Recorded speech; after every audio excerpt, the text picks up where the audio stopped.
Assalamualaikum warahmatullahi wabarakatuh. Bismillahirrahmanirrahim. Alhamdulillah wassalatu wassalamu ala Rasulillah nabiyina wa habibina wa syafi'ina Muhammadin ibn Abdullah wa ala alihi wa ashabihi wa man walahu. Yang kedua, kata Imam Syekh Al-Alamah Sa'id Hawa rahimahullah bima naqala an al-Imam Abi Hamid Al-Ghazali rahmatullah alaih wa nafa'ana Allah bi'azumihi fil dunya wal akhirah. As-saniyatu ayakuna maraduhu naila hazin mubahin min huluzid dunya min malin aw nikahin ila akhir. Yang kedua, kata dia, tujuannya untuk mendapatkan bahagian dunia. Tujuannya adalah untuk mendapatkan bahagian dunia yang dibolehkan. Misalnya harta atau menikahi wanita yang cantik.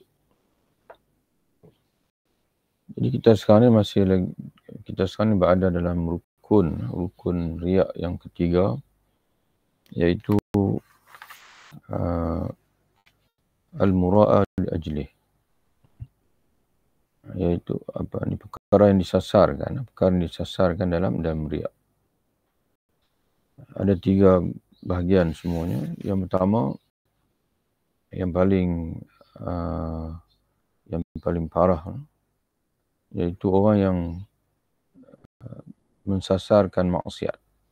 Dia melakukan ibadat dengan sebagai jambatan untuk dia melakukan maksiat.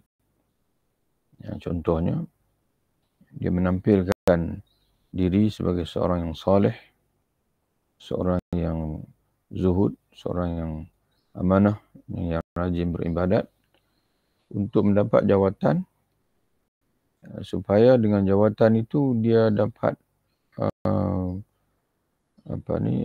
menguasai kekayaan negara. Jadi membolot kekayaan negara. Jadi membolot kekayaan negara untuk diri sendiri ini adalah maksiat. Untuk maksiat adalah maksiat yang dia menampilkan. Dan untuk mendapatkan perhatian rakyat, supaya rakyat melihat dia orang yang layak untuk menjadi khalifah, menjadi pemimpin kaum muslimin, maka dia menampilkan begitu. Itu adalah besar-besar dipanggil tujuan riak yang keji. Dan begitu juga seorang yang menampilkan, seorang lelaki yang menampilkan kesalihan untuk mendapatkan perhatian wanita supaya dia dapat berzina dengan wanita tersebut, dapat memperdaya wanita itu dan dapat melakukan kejahatan dengan wanita tersebut. Itu mana riak dengan tujuan untuk melakukan maksiat. Dan ada pula ini yang kedua, iaitu riak dengan tujuan untuk meraih perkara yang halal. Contoh dia disebut di sini, untuk mendapat bahagian dunia yang dibolehkan, yakni yang halal. Misalnya harta, atau menikahi wanita cantik, mana dia untuk menikahi supaya dapat pinangannya akan diterima. Bila dia menampilkan diri sebagai seorang saleh, lalu dia meminang mana-mana wanita, maka dia akan diterima pinangannya itu. Atau wanita mulia, seperti orang yang menampakkan kesedihan dan tangis dan sibuk memberikan nasihat dan peringatan agar diberi harta dan dapat menikahi seorang wanita, dan lalu dia bermaksud menikahi wanita tertentu atau wanita mulia secara umum. Atau seperti orang yang ingin menikahi anak perempuan seorang ulama yang ahli ibadat, lalu dia menampakkan ilmu dan ibadah agar dinikahkan dengan anaknya. Jadi dia mungkin ingin berminat dengan seorang wanita, dan kebetulan wanita itu anak pada seorang alim, seorang ahli ibadat, maka dia pun menampakkan penampilan diri sebagai ahli ibadat supaya apabila masuk minang nanti pinangannya akan diterima. Ini adalah riak yang terlarang kerana merupakan perbuatan mencari kesenangan kehidupan dunia melalui ketaatan kepada Allah. Jadi kita mentaati Allah kerana untuk mencapai keredaan Allah, untuk mendapat pahala daripada Allah, dan juga untuk kita dimerdekakan Allah daripada neraka. Dan bukan kita melakukan ibadat untuk duniawi, untuk mendapat faedah duniawi. Itu adalah sebahagian daripada riak, walaupun tidak seburuk riak yang pertama, iaitu melakukan ibadat sebagai jambatan untuk mencapai tujuan maksiat. Tetapi tingkatan hal ini ada di bawah yang pertama. Sebab apa yang dicari dengan perbuatan tersebut memang dibolehkan. Adapun yang pertama, yang dia cari dengan riak itu suatu yang diharamkan oleh syarak, itu maksiat. Adapun yang kedua ini baik sikit lah. Tapi tetap tidak baik, tetap ada dalam kerugian kerana riak itu, kerana hilangnya pahala. Cumanya tujuannya itu tujuan yang baik, untuk mencapai sesuatu yang halal di sisi syariat. Itu yang kedua. Yang ketiga, tidak bermaksud mendapatkan harta atau pernikahan. Mana dengan riak itu dia tidak bermaksud untuk mendapatkan habuan duniawi, tetapi menampakkan ibadahnya kerana takut dipandang kurang atau tidak dianggap termasuk orang khusus zuhud, atau takut dianggap termasuk orang biasa. Jadi dia tidak nak wanita, nak harta dunia, tapi dia nak orang melihat dia itu gah, dia itu hebat. Dan dia tidak nak orang menganggap dia ni orang biasa-biasa. Dia nak orang menganggap dia ni adalah orang yang hebat. Ini sebagai contohnya orang yang dia memegang tasbih sebagai contohnya. Dia tidak berharap orang membayar sesuatu, cuma dia harap dengan nanti orang tengok dia pegang tasbih itu, orang menganggap kata, oh dia ahli zikir, itu contohnya. Seperti orang yang berjalan tergesa-gesa, dan setelah dilihat orang ia berjalan pelan, mana dia mula-mula berjalan agak tergesa-gesa, gapa-gapa. Tapi bila dia menyedari ada orang melihat dia, maka setelah dilihat orang, koma situ, ia berjalan pelan agar tidak dikatakan sebagai orang tidak berwibawa. Kerana mungkin masyarakat menganggap orang berwibawa ni berjalannya penuh dipanggil berhema, jalannya dipanggil apa, ada rentak tertentu lah, ada gaya yang tertentu, berjalan ada gaya yang tertentu. Demikian pula jika terlanjur tertawa atau bercanda lalu takut dianggap kurang terhormat, maka ia menyusulinya dengan istighfar dan menampakkan penyesalan atau kesedihan, sambil berkata betapa lalainya manusia akan dirinya. Dia tengah sembang, bergelak ketawa dan sebagainya, lalu dia pasti ada orang, lalu dia menyedari ada orang matikan dia pun dia bersuara, astagfirullahalazim, kita ni lalai, banyak lalai. Jadi dia bersuara itu bukan kerana keikhlasan menyesali diri, tapi kerana niat untuk menampilkan seolah-olah diri ini orang yang baik, orang soleh. Padahal Allah mengetahui, padahal adalah hatinya, wallahu alim bizatis sudur, Allah mengetahui apa yang ada dalam dada sekalian manusia. Padahal Allah mengetahui seandainya berada di tempat sepi, ia tidak merasa sedih atau menyesal atas perbuatan tersebut. Ia hanya takut dianggap kurang berwibawa, bukan ikhlas. Kesedaran itu bukan lahir daripada hati yang suci, yang bersih, yang ingin agar Allah mengampunkan kerana keterlanjuran, menggelak ketawa, bersembang berlebihan tadi, tapi semata-mata kerana ingin menampilkan pada orang lain.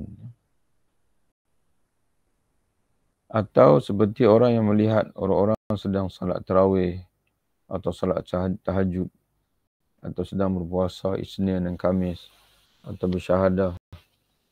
Lalu ia ikut melakukannya bersama mereka kerana takut dianggap malas dan dikategorikan sebagai orang awam.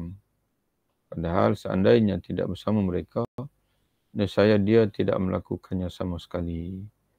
Mana kerajinan itu datang sebab bersama orang lain. Adapun ketika bersunyian, bersendirian, kerajinan itu tidak muncul, tidak hadir. Itu di antara perkara yang mudah untuk kita melihat apakah kita ini masih dibelenggu oleh perasaan riya ataupun tidak. Itu yang kita melihat. Bagaimana kita jika bersendirian? Apakah kita rajin melakukan satu ibadat itu? Dan bagaimana pula ketika kita bersama dengan orang lain? Jadi jika sekiranya sama saja, ketika bersendirian pun kita baca Quran, ketika bersama dengan orang lain pun tetap bila tiba masanya, kita akan cari masa untuk baca Quran. Jadi insya-Allah kita merupakan orang yang tidak dipengaruhi oleh riya. Sebaliknya kita dipengaruhi oleh kesedaran. Kesedaran ilmu, kesedaran ilmu lah. Bahwasanya pentingnya beramal. Tapi jika sekiranya kita hanya beramal ketika bersama orang saja, ketika bersunyian semangat tidak timbul, maka mungkin kita boleh simpulkan bahwasanya diri kita sedang berada dalam pengaruh riya dan perlu perubahan.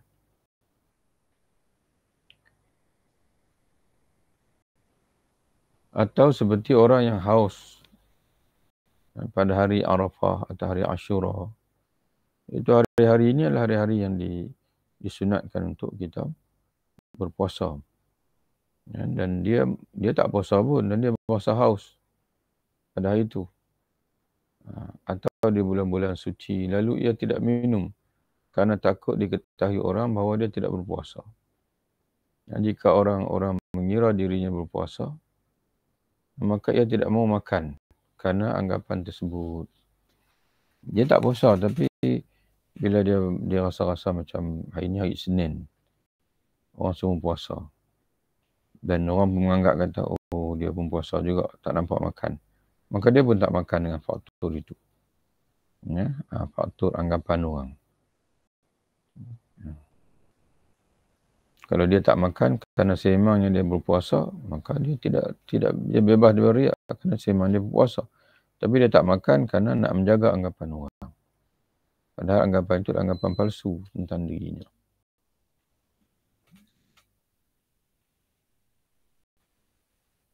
Mungkin ia tidak secara tegas menyatakan tidak puasa, tetapi ia menyatakan aku sedang uzur.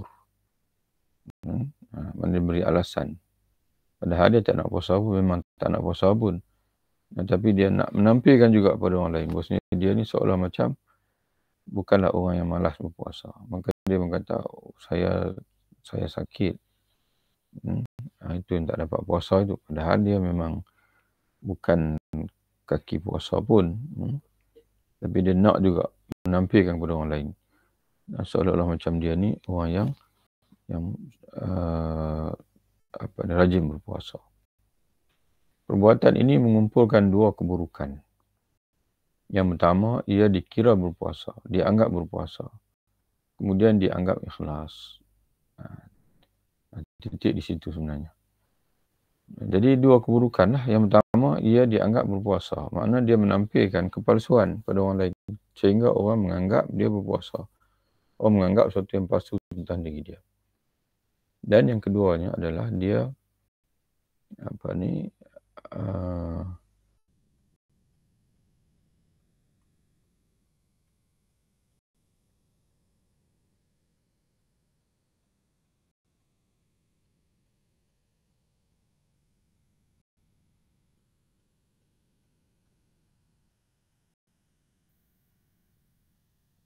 Di mana tadi? Menampilkan dua dasar yang tidak bersama mereka, jadi dia tidak melakukan sama sekali, atau seperti orang yang haus pada hari Arafah, maka ia tidak mau makan anggap tu atau ditawari makanan.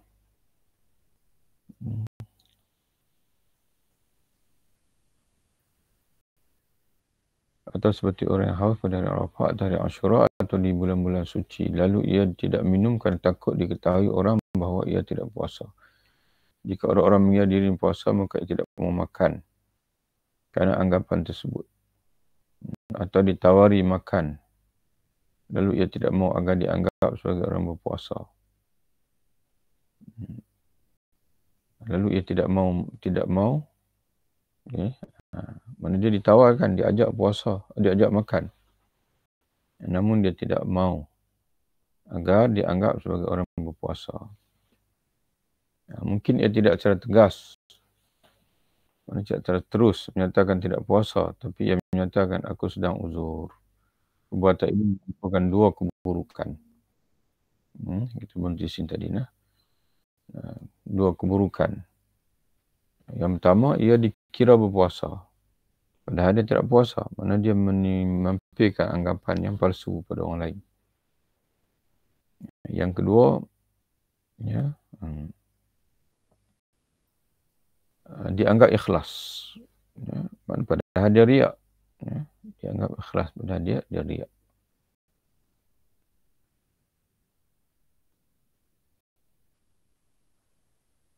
Dan bahawa ia menghindari untuk menyebutkan ibadatnya kepada orang, padahal ia ingin agar dikatakan sebagai orang yang menutupi ibadatnya. Hatta jika sekiranya dia tak nak cerita beribadat pada orang lain, bukan kerana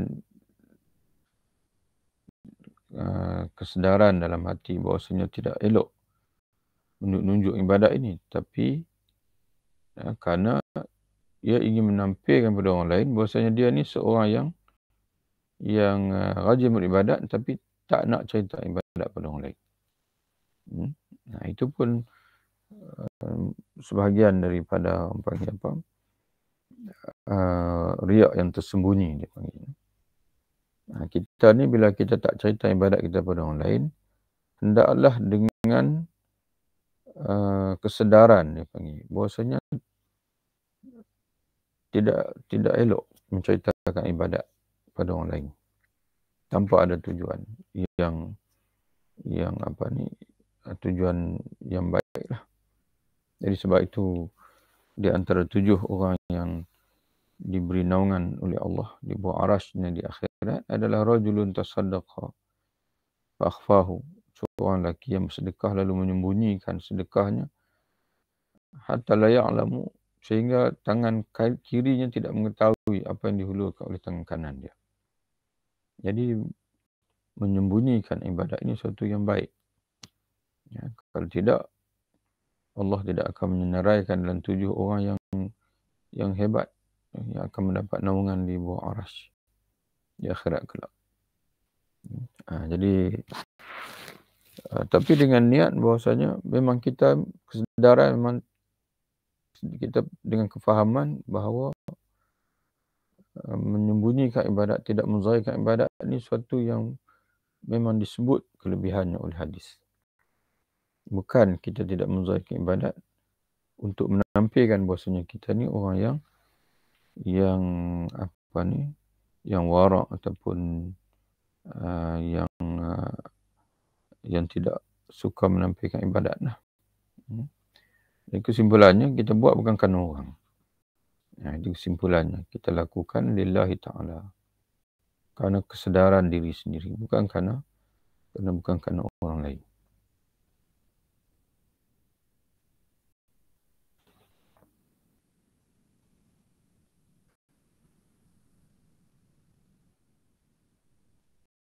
Kemudian jika terpaksa minum, dia tidak tahan untuk menyebutkan uzur bagi dirinya, baik secara tegas atau isyarat dengan mengatakan sakit yang mengakibatkan sangat haus sehingga tidak dapat berpuasa, atau menyatakan aku membatalkan puasa kerana ingin menyenangkan hati seseorang. Ya, saya nak puasa sebenarnya, tapi oleh sebab kawan-kawan jemput, belanja, tak sampai hatilah pula saya nak makan, tak makan orang belanja. Itu pun kata Imam Ghazali sebahagian daripada riak juga. Jadi sebab itu kita kalau nak puasa kerana Allah, kalau tak puasa pun kerana dipanggil, bukan menunjuk, kerana Allah Ta'ala juga. Maknanya kesimpulannya tidak ada yang kita lakukan kerana manusia. Yang kadang-kadang tak perlu kita sebut pun. Makan sajalah. Tak perlu kita kata, oh saya ni hari ni tak puasa, saya makan hari ni kerana sakit. Oh kerana kawan jemput kenduri dan sebagainya, tak perlu. Kita makan saja. Tak perlu alasan-alasan apa. Kalau betul kenduri pun kita hadir saja kenduri, makan kenduri. Walaupun hari Isnin, hari orang puasa dan sebagainya. Tak kisah. Puasa sunat saja. Tak perlu kita nak sebut dekat orang. Kita tak puasa dengan sebab ini, dengan sebab itu dan sebagainya.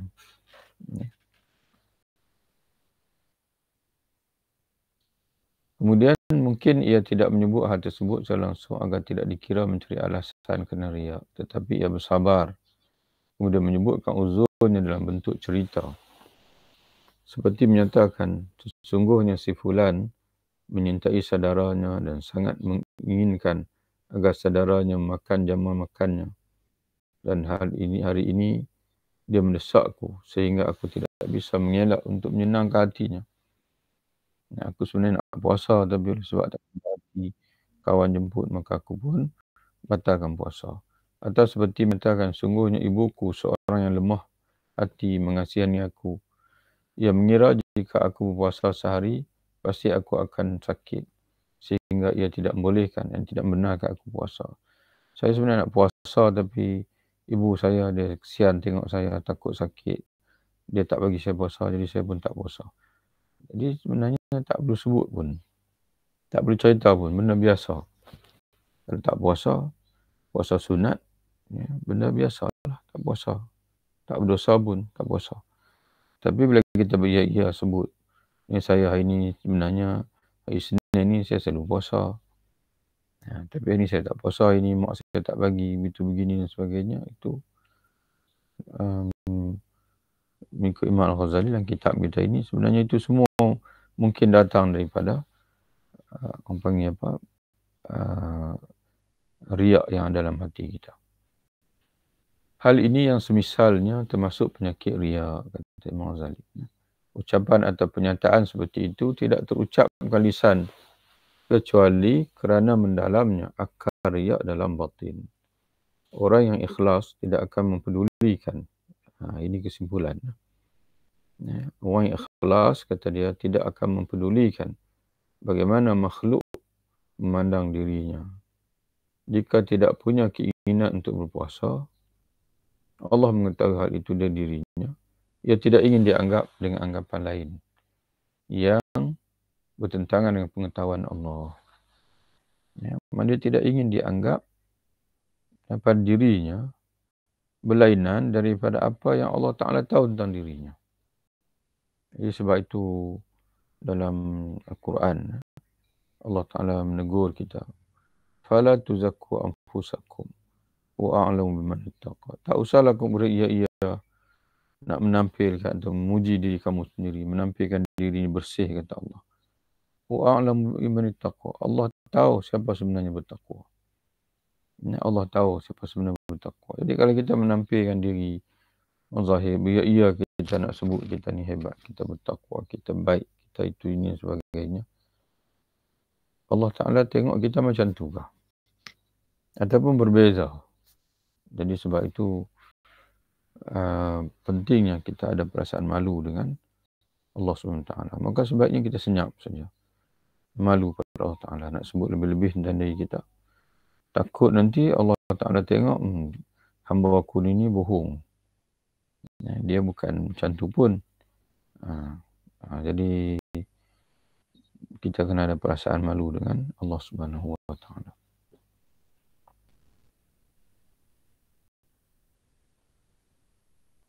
jika tidak punya keinginan untuk puasa, Allah mengetahui hal itu dari dirinya, ia tidak ingin dianggap dengan anggapan lain yang bertentangan dengan pengetahuan Allah. Jika punya keinginan untuk berpuasa karena Allah, dia merasa cukup dengan pengetahuan Allah dan tidak mempersekutukannya. Hatta kalau dia puasa pun, dia tak ceritalah kat orang dia, saya puasa ini. Ya. Kalau tanpa perlu. Sebab bagi dia, kalau tak perlu cerita, tak perlu cerita sebab cukup Allah Ta'ala tahu saja. Tapi kalaulah perlu dia menceritakan, bagi contohnya orang menjemput dia untuk makan dan dia berpuasa semana puasa pada itu, dia beritahulah, oh minta maaflah saya puasa ini.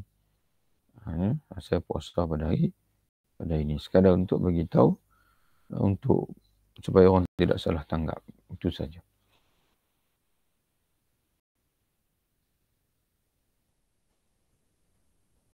Terkadang terlintas dalam fikirannya, jika ia menampakkannya, maka akan menjadi teladan bagi orang lain dan menjadi motivasi bagi orang lain untuk melakukannya.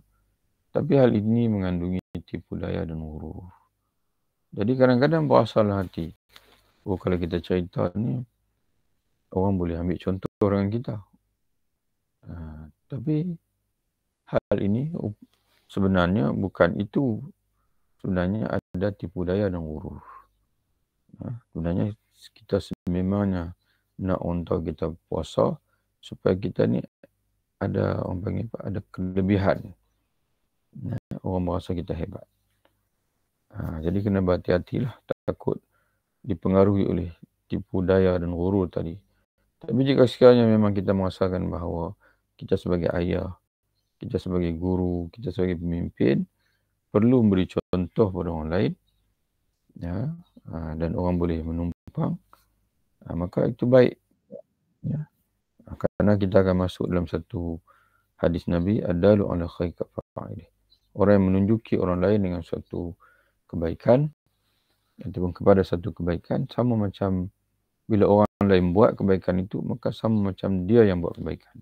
Jadi akan menambahkan kebaikan dia, kebajikan dia. Tapi kena jagalah niat dalam hati itu, jangan dipengaruhi oleh tipu dan juga urur. Itulah beberapa darjat riak dan tingkatan beraneka macam orang-orang riak, yang semuanya berada di bawah murka Allah.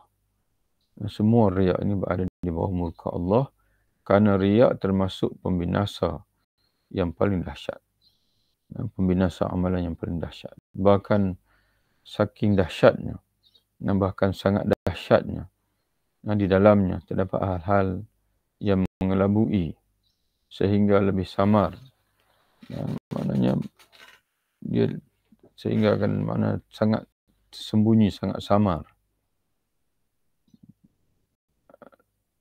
ketimbang berbanding langkah semut, sebagaimana ditegaskan dalam sebuah hadis.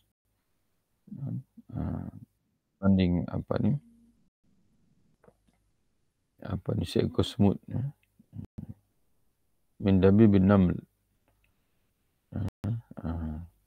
Dia sebut berbanding langkah semut, dabi bin naml,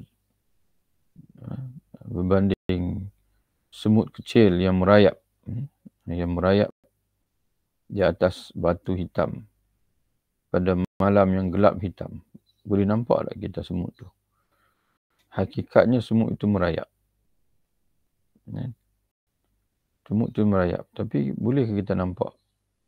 Semut itu sendiri pun sangat kecil dan berada pula di atas batu yang hitam pada malam yang gelap gulita. Jadi kita tak akan nampak. Jadi begitulah juga. Riak ini menyusup ke dalam hati kita dengan sangat halus dan tersembunyi. Tanpa kita sedari, kita pun telah menampilkan perwatakan riak. Dan akhirnya, amal soleh yang bersusah payah kita lakukan itu kosong di sisi Allah Ta'ala. Tidak ada pahala di sisi Allah. Bagaimana tegaskan sebuah hadis. Dan bisa menggelincirkan para ulama. Para ulama sendiri pun tergelincir. Apabila orang-orang yang tidak apatah lagi, orang-orang yang tidak mengetahui berbagai penyakit jiwa dan hati. Kalau ulama sendiri boleh tergelincir, bayangkanlah orang seperti kita ini, orang awam, yang belum mantap ilmunya. Jadi demikianlah, dan insyaAllah lepas ini kita akan masuk tajuk yang penting lah dalam bab riak ini, iaitu cara mengubati riak dan jalan terapi hati dalam masalah ini. InsyaAllah kita jumpa lagi. Wallahu a'lam bishawab. Assalamualaikum warahmatullahi wabarakatuh.